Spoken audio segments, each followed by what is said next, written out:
The World Health Organization had said that half of all mental illnesses start before the age of 14 and 2/3 before the age of 24. 1 out of every individual is likely to have a mental health illness in their lifetime. And of course, we have a global pandemic, but within the pandemic, increase in mental health issues is a pandemic within the pandemic. It is now known that 75 to 95% of people with mental health disorders in low and middle income countries are unable to access mental health services at all, and access in high income countries is not much better. That lack of investment in mental health disproportionate to the overall health budget contributes to the mental health treatment gap. Many people with mental illnesses do not receive the treatment that they are entitled to and deserve, and together with their families and carers, continue to experience stigma and discrimination. The gap between the haves and the have-nots grows even wider, and there is continued unmet need in the care of people with mental health problems. Research evidence has shown that there is a deficiency in the quality of care provided to people with mental health problems. It can take up to 15 years before medical, social, and psychological treatment for mental illnesses that have been shown to work in good quality research, and they have been delivered to patients that need them in everyday practice. The stigma and discrimination experienced by people who experience mental ill health not only affects that person's physical and mental health, stigma also affects their educational opportunities, current and future earnings, and job prospects, and also affects their families and loved ones. This inequality needs to be addressed because it should not be allowed to continue. We all have a role to play to address these disparities and ensure that people with lived experience of mental health are fully integrated in all aspects of life. So why the theme for the 2021 World Mental Health Day campaign, which states mental health in an unequal world? This will enable us to focus on the issues that perpetuate mental health inequality locally and globally. It will also encourage researchers to share what they know about mental health inequality, including practical ideas about how to tackle this. Also, to empower civil societies to play an active role in tackling inequality in their local areas. This is where the role of youth in mental health advocacy, education, and engagement comes in. This is the genesis of Mental Health Fellowship, and I give kudos to the visionary and every member of the team that put this together, that we need to have mental health advocates and fellowship. The salience of mental health is so fundamental that it cannot be ever overemphasized. It is necessary foundation upon which the edifice of a meaningful and satisfying existence is built. It is a vital center towards which every other life venture gravitates. And of course, for existence to be possible in the least, peace of mind must be realized. And what is mental health if not peace of mind? Can anything else trouble you if one's mind is at peace? With others, of course, with your neighbors, co-workers, and the world at large. Likewise, it takes a mentally healthy mind to confer on mental health. The evolution of the subject of mental health over the decade has been remarkable.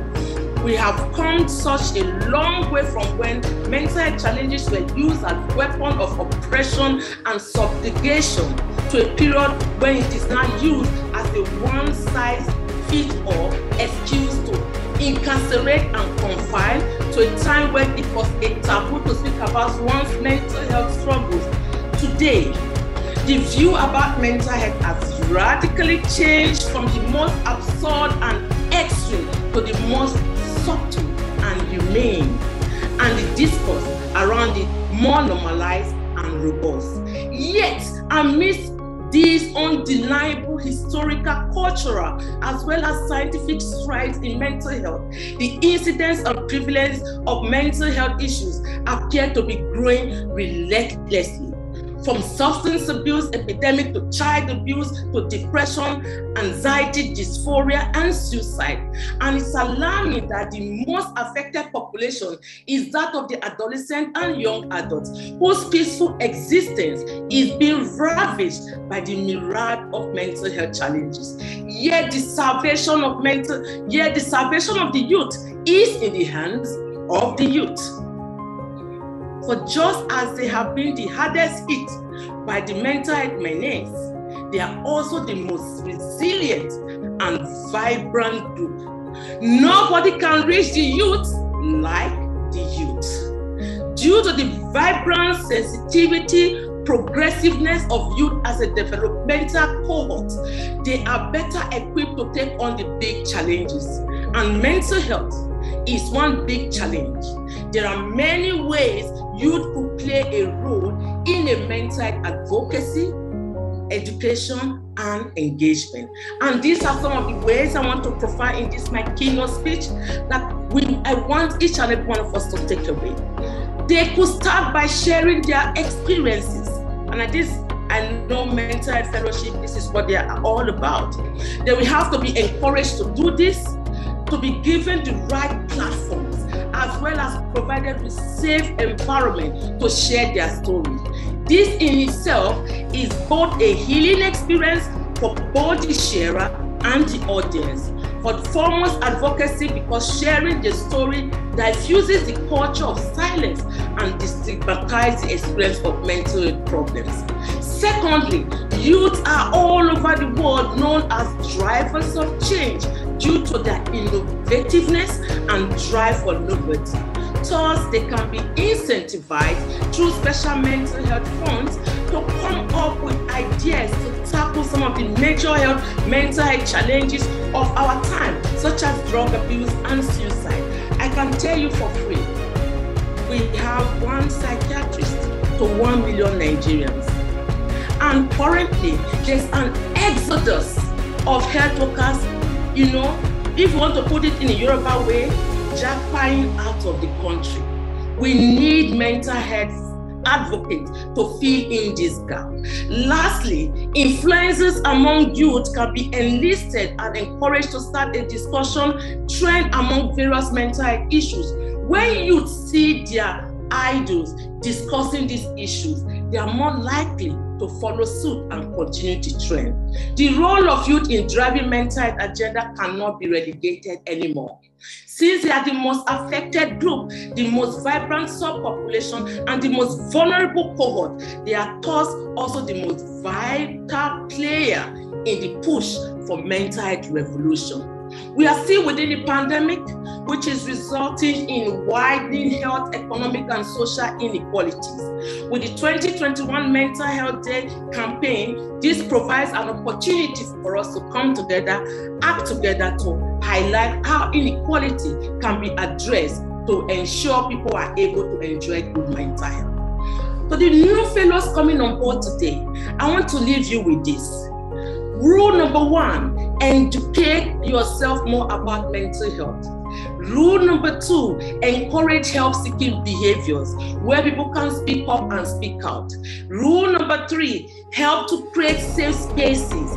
Don't judge, don't stigmatize, don't be apostolic to somebody if that person wants to speak to you. Learn to share your story as rule number 4. And of course, practice self-care.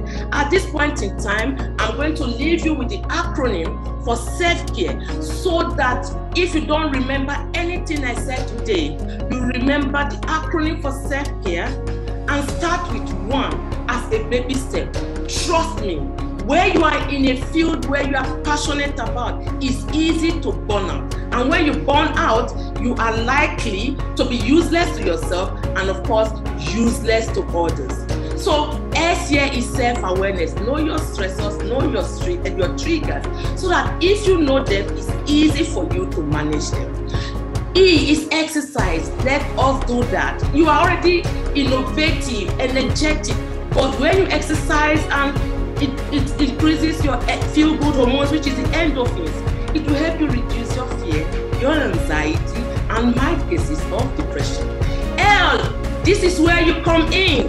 It is the social media era, the FOMO syndrome, fear of missing out. But understand that L here means limit exposure to excessive news and social media. Fake news kills faster than COVID-19. You are not missing out anything if you go on social media detox from time to time. The F here is find and engage in pleasurable activities. Apart from social media, your education, what else are you passionate about? Engage in that. C is connect. Connect with the right set of people. Let the right set of people be in your inner circle. Anybody no longer serving you in your inner circle, feel free to fumigate. Fumigate people away from your inner circle. You need just few people in your inner circle. A is ask for help. Asking for help is a sign of strength and never a sign of weakness. Sorosoke. We heard it during the NSAS. Sorosoke helps you achieve much more than you think you will not get. The R here is rest and sleep. Stop giving excuses. I'm in tech. I'm in this. My job is nocturnal. There is no award or accolade for the busiest person on earth. If you don't charge your phone in a day, the battery runs down and it will die. So you need to rest and sleep. And the last of the self-care acronym is EAT. With COVID-19, we all know that eating is very important. Eating, not only to boost your immunity, but to keep you alive. Dear champions and mental health fellows, and to every organizer of this program, we all need to act now and act urgently. Be a champion of change. God bless you all.